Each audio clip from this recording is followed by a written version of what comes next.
putain, les fils de pute. Rouen, le 6 janvier. 3 journalistes se font agresser lors d'une manifestation de Gilets jaunes. Un cas qui n'est pas isolé.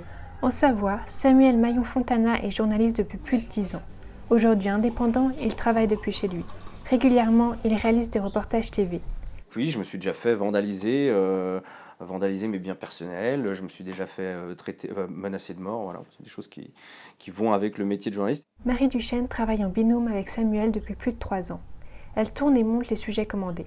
Ça s'est passé en décembre, près de Thonon, lors d'un reportage sur les Gilets jaunes. En disant qu'ils nous faisaient pas confiance, qu'on allait forcément déformer leurs propos, qu'on était un outil de propagande pour l'État. Pour eux, ça allait être forcément déformé. Donc il y en a plein qui m'ont demandé si après, au montage, j'allais pas déformer leurs propos. Bon, il y en a quand même pas mal qui ont refusé que je les filme, ou voilà, qui me disaient « mais tu qui toi, pourquoi tu me filmes, je veux pas qu'on voit ma tête ».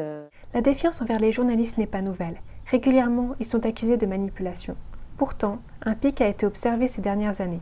En cause, les réseaux sociaux qui exacerbent ce mouvement de contestation. Et à travers ces réseaux sociaux est montée ce qu'on appellerait en puissance une contestation de ce que j'appellerais le droit journalistique à être l'information de qualité ou l'information en primeur de référence. Ils permettent aussi la prolifération d'un type de contenu portant préjudice au travail des journalistes. La création de contenus faux, le type de fake news, c'est-à-dire des informations erronées, ne cesse d'être au fond une forme de concurrence à l'information de qualité ou à l'information vérifiable, vérifiée. Face à la perte de confiance du public envers les médias, il est important de trouver des solutions. Le dialogue semble être l'une d'elles. Quand je suis allé sur certains campements de gilets jaunes ou sur des ronds-points, cette défiance, elle retombait quand on discute avec eux et qu'on essaye de faire de la pédagogie, à expliquer ce que c'est une agence de presse, expliquer la différence avec un média. Ce travail de pédagogie-là, je pense qu'il est vraiment très important. En parallèle de la situation en France, le métier de journaliste continue de subir des exactions à travers le monde.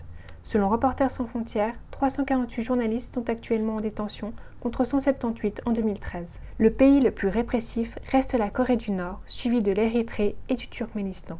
Moi, ce qui me fait très très peur, c'est que d'attaquer les journalistes, peu importe qui attaque les journalistes, attaquer les journalistes, finalement, c'est s'attaquer à la démocratie. Une situation alarmante contre laquelle il est important de lutter afin de garder notre droit à l'information.